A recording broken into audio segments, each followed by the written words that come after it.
yayibona lento undibona ndilapha nje ndiyayiva lento bayithethayo apha what happened amapolisa besi-SASC zange bathi makavule icase okokuqala zange bathi makavule icase okokuqala bathi bona they will avail themselves bahambe baye kunye naye phaa kulaa ndawo le yalamayama kwarakwara behlala khona. So yena she went there as a complaint not to open the case ba yena makafumane police assistance.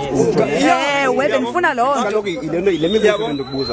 but ke ngoku apha ikhoyo ukusukela ngoku yawubanjwa kaSiya wayethreateniswa ngaba bantu. You understand? Abakayibona. Abakayi.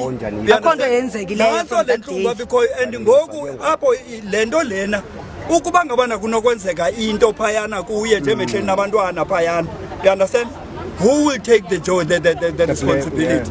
You understand the blame? So ilento ke asizanga apha ngobundlobongela okanye kwathi.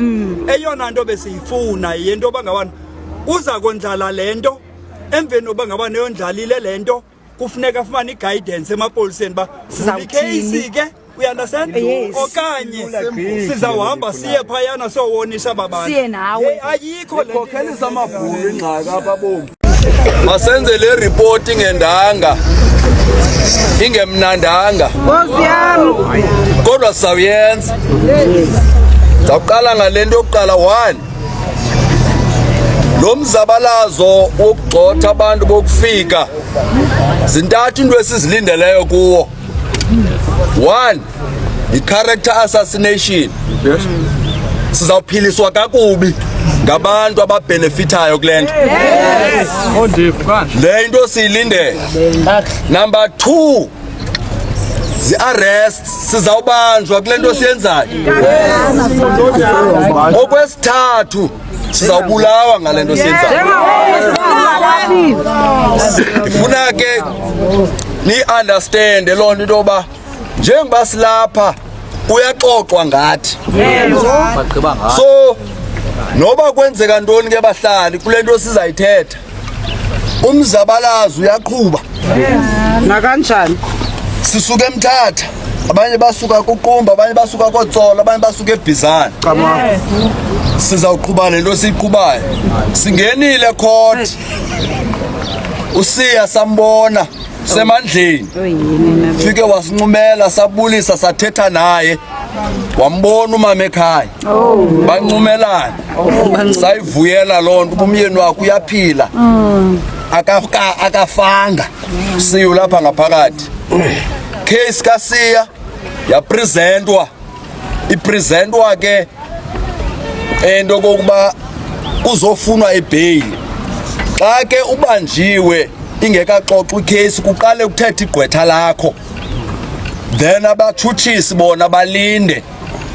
Upresentile ke igqwetha lethu lichaza into kokuba kuzofunwa ibail. La itsho i-charge ebhalweyo into kokuba i-intimidation. Xa efunda umantyi ijudge kuthiwa i-assault with threats. Kwanyanzeleka into kokuba igqwetha lethu lithi asiyazi le charge uyifundayo mantyi. Apha phambi kwethu ngowasepolice station kuthiwa uSiya u-intimidatile nithi ngapho nina i-assault with threats. Kwaphinde kwathiwa ke ngoku umantyi ucela into kokuba ireconcile lento because umtshutshisi ufunde enye into kwelakhe idokethi alinika umantyi igqwetha linenye into apha kulo.